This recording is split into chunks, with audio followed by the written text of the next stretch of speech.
Hello, I'm Starr Fuentes, and welcome to Casa Alma.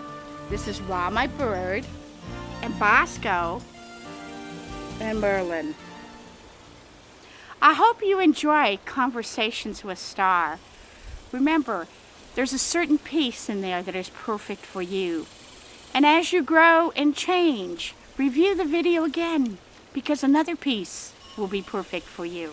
Really, it's my focus is to teach my students that our intent is what allows us to be present.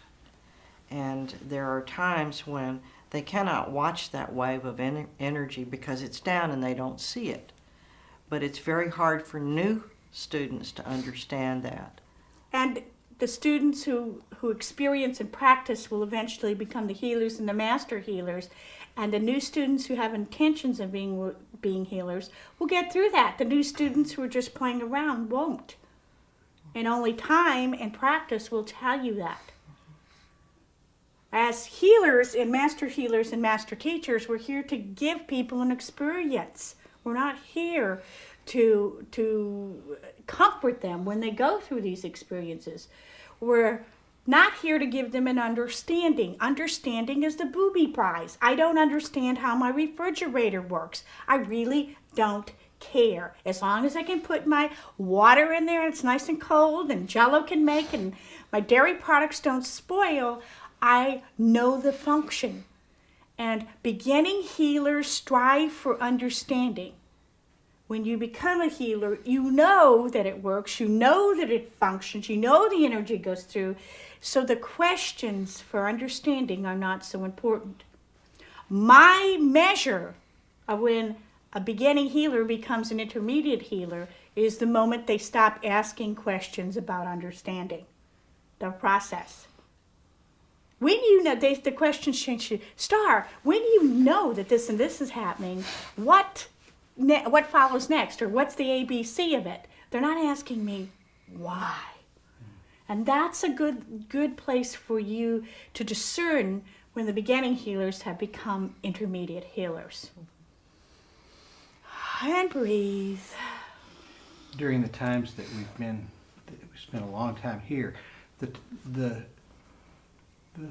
places where I felt I've grown as a healer have been not so much when we had a class and it's cognitive kinds of stuff, but it's when we were at the table working with clients or working with each other, whichever side of the table we're on.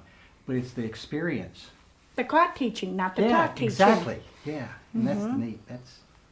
Well, I guess I fall into the realm of a beginning healer because I'm going to ask a why question, but you've got the person having to be willing and not in denial in order to receive the healing.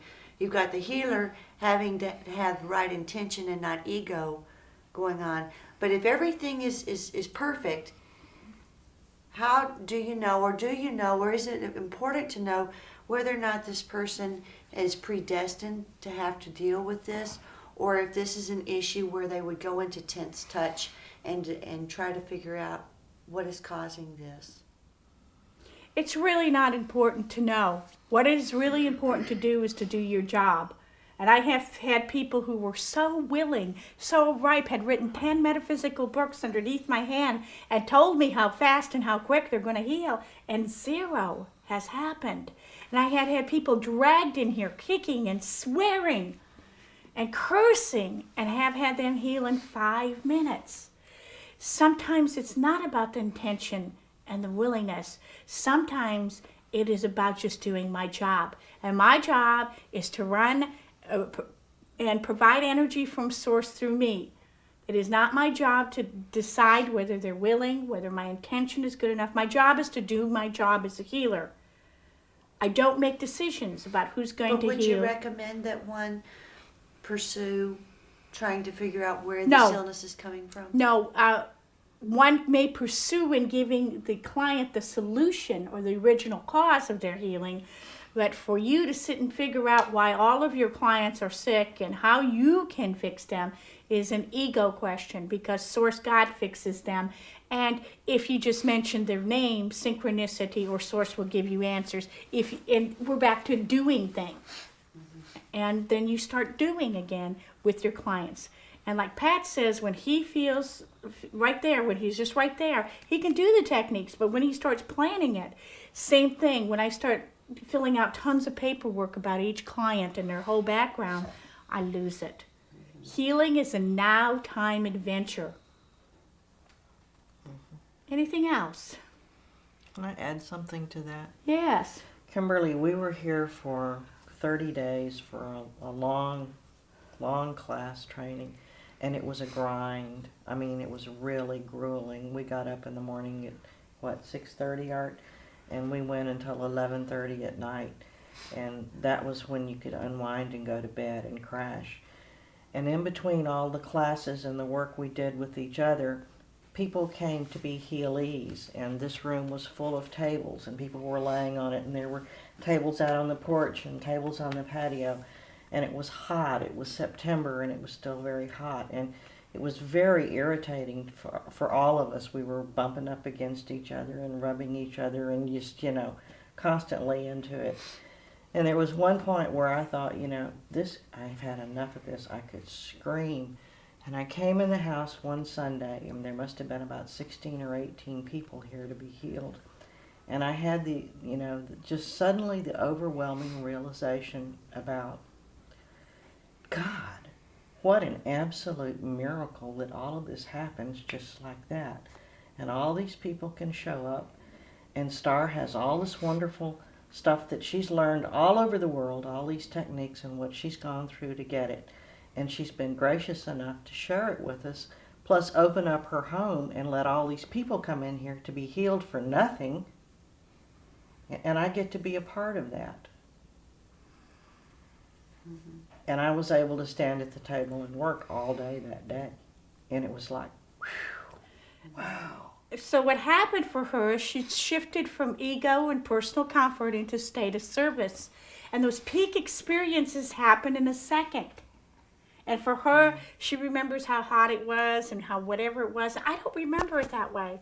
I remember all the beautiful new people here studying with all the intention and eagerness to study. And us getting along, mostly getting along together. Getting along and having all these clients come and all the wonderful healings that happen in the Divine Intervention course. So her peak experience was different than mine, and mine was watching my students being able to work miracles. Watching the student who doubted the most that she could do anything just have a miracle with a client. So things happen, and the less you pre-plan them and the more you act on the quantum by quantum of each second, the more the healing has impact. Willingness is okay, intention is great, and it's source coming together with all three. The client, the willingness, the intention, and you, basically, the healer, that provides the miracle.